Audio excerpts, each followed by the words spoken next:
Séculos atrás, na região da Turquia, um jovem empolgado em seus conceitos decidiu pegar aquilo que não lhe pertencia. Fora preso e, segundo a lei que regimentava aquele país, ele precisava pagar com a própria vida.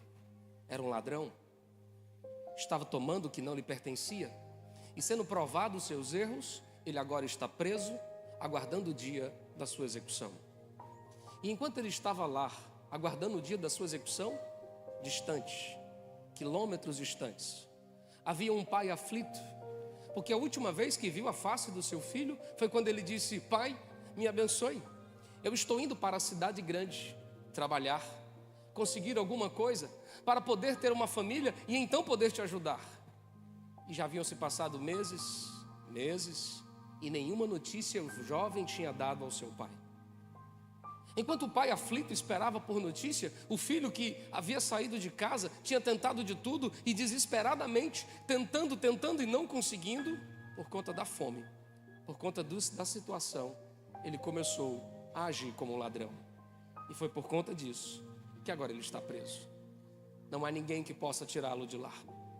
Enquanto está sozinho numa cadeia, esperando o dia do seu julgamento, o dia da sua condenação, o pai está distante a quilômetros, sem saber uma notícia do filho tão amado. É quando, não aguentando, chamou seu filho mais velho e disse: a dor em meu coração é imensa e eu não suporto mais viver a ausência do meu filho.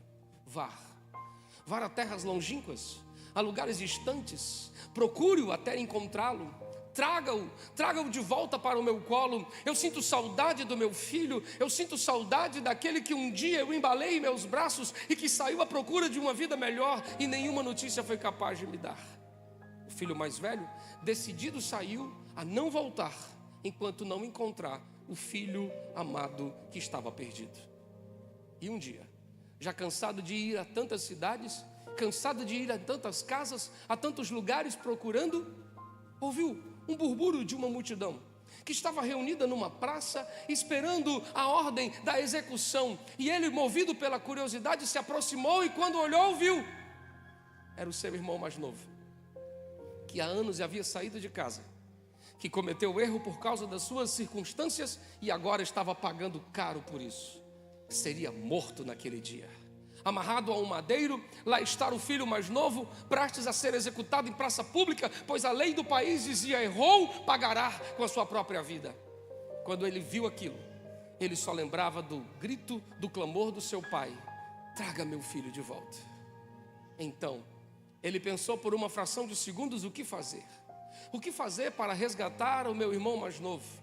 É quando ele ouviu um dos algozes dizer: nesta noite, executado em praça pública será este homem cruel. Cometendo erros e provado suas imperfeições, ele será banido com a própria morte, a não ser que alguém assuma o seu lugar, alguém o tome o lugar dele para si. Há alguém aqui que se habilite a ficar no lugar de um homem cruel, ladrão, roubador, provado os seus erros. Alguém aqui? O silêncio ensurdecedor tomou conta do lugar, quando aquele irmão, em fração de segundos, disse: somente eu poderei ocupar o lugar dele, e farei isso para salvar a vida do meu irmão e para trazer de volta ao meu pai aquele que está sofrendo a ausência dele. Num momento, no ímpeto, o irmão mais velho levanta a mão e diz: eu irei morrer no seu lugar. E à medida que ele gritava, os olhares curiosos se direcionavam para um homem desconhecido, até que aquele moribundo prestes a morrer levanta a cabeça e olha e percebe entre a multidão que se tratava não de um desconhecido, não de alguém qualquer, mas se tratava do seu irmão mais velho. E sem entender o que estava acontecendo, ele dizia: não, meu irmão, você não merece, você sempre foi um bom filho, eu que sou o imperfeito, eu que sou a pessoa com muitos defeitos, não faça isso. O irmão, sem hesitar, disse: eu irei morrer no seu lugar, eu irei substituí-lo para que você volte para casa. Naquele momento, um corredor é aberto, o irmão mais velho é levado, amarrado a um tronco, enquanto o mais novo é solto e disse: volte para casa, volte para os braços de papai. Ele não aguenta ficar para ver a cena, porque enquanto ele está saindo dali, o ato cruel da morte beijou a face do irmão mais velho. E enquanto as pessoas sorriam e admiravam o que estava acontecendo, o irmão mais novo, pelas ruas daquela cidade, até chegar à sua casa, caminhava e gritava dizendo: o meu irmão mais velho morreu por mim. O meu irmão mais velho morreu por mim. O meu irmão mais velho morreu por mim. Essa foi a fala ecoante nos próximos passos e quilômetros, até voltar para o colo do pai. E a sua voz era essa: o meu irmão mais velho, ele morreu por mim. Senhoras e senhores, se você acha que essa é uma história emocionante, então perceba que muito mais do que isso aconteceu há 2000 anos atrás, quando a história do Filho de Deus, o irmão mais velho, desceu à humanidade para assumir o meu e o seu lugar. E não fez isso constrangido, não fez isso obrigado. Sempre revelou que era essa a maior demonstração do seu amor. Pois quando lemos as Escrituras, por exemplo, no livro de Gênesis, no seu capítulo 22, ele substituiu o lugar do filho de Abraão, que seria morto no Monte Moriá. Ele era o cordeiro tipificado para dizer: substituirei você. Trocando o lugar com Isaac, lá estava o irmão mais velho. Esta não foi a única vez. Capítulos depois, em Êxodo, no capítulo 12, lá está, quando a morte beijaria a face de uma geração inteira. Homens no Egito, mulheres e crianças, todo primogênito morreria. Ele era o cordeiro que fora morto, e seu sangue passado nos umbrais da casa para substituir o lugar das pessoas que iriam morrer. Ele trocou de lugar. Esta não foi a única vez, e não apenas de modo figurado ou simbólico. Isto aconteceu de fato no alto de um monte, quando ele estava sendo julgado por uma multidão, e a multidão em fúria estava dizendo: solte Barrabás. E ele assumiu o lugar de um condenado, preso e sentenciado à morte. E lá está ele, assumindo o lugar. Esta é a vida, esta é a história do nosso irmão mais velho, que por amor a mim morreu em meu lugar. E se você acha que isso é apenas uma história escrita em um livro, ouça-me. A história nos conta fatos, nomes de algumas pessoas, e manuscritos provam sua existência, como por exemplo Alexandre o Grande, que toda a história aplaude como sendo um grande imperador. 12 manuscritos provam que ele existiu. 10 manuscritos provam a história de um imperador que toda a história o aplaude, por nome César. Aristóteles, que a ciência e todo mundo argumenta suas ideias. Apenas 21.000 escritos provam que ele existiu. Mas o Filho de Deus, escrito neste livro, 240.000 escritos, manuscritos, provam que essa é a história de amor maior.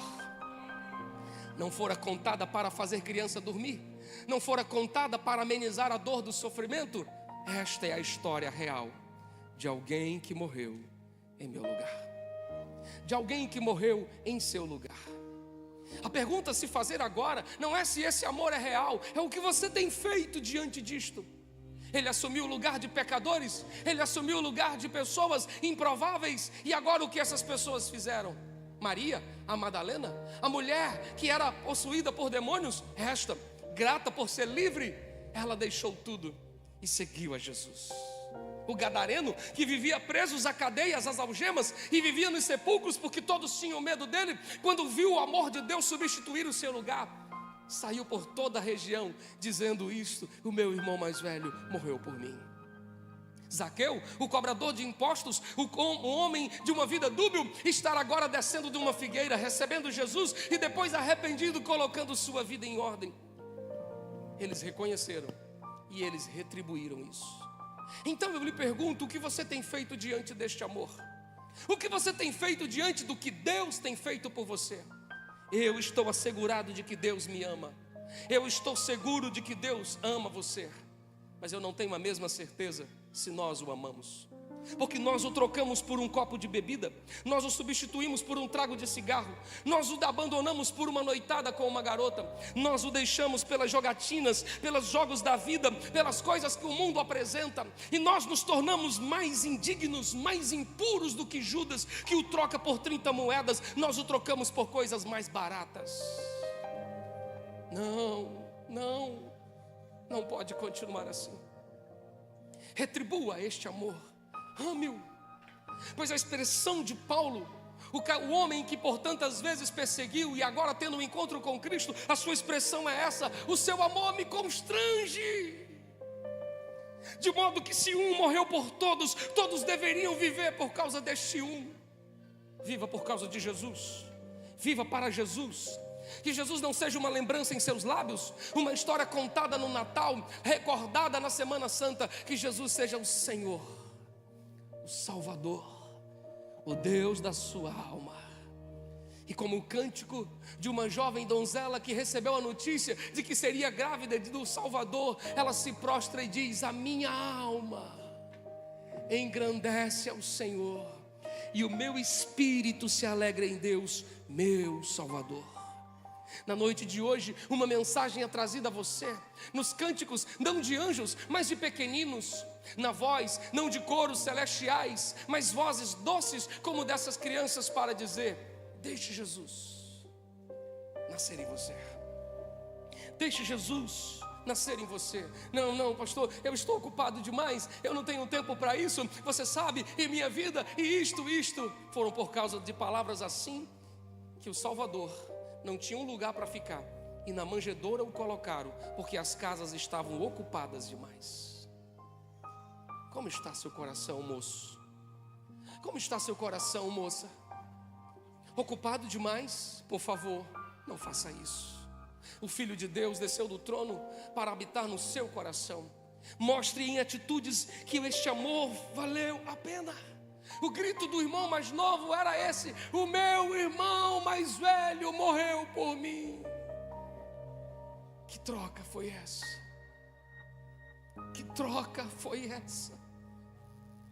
Que troca foi essa em que um santo trocou o lugar com um pecador? Que o perfeito trocou o lugar por um imperfeito? Que troca foi essa?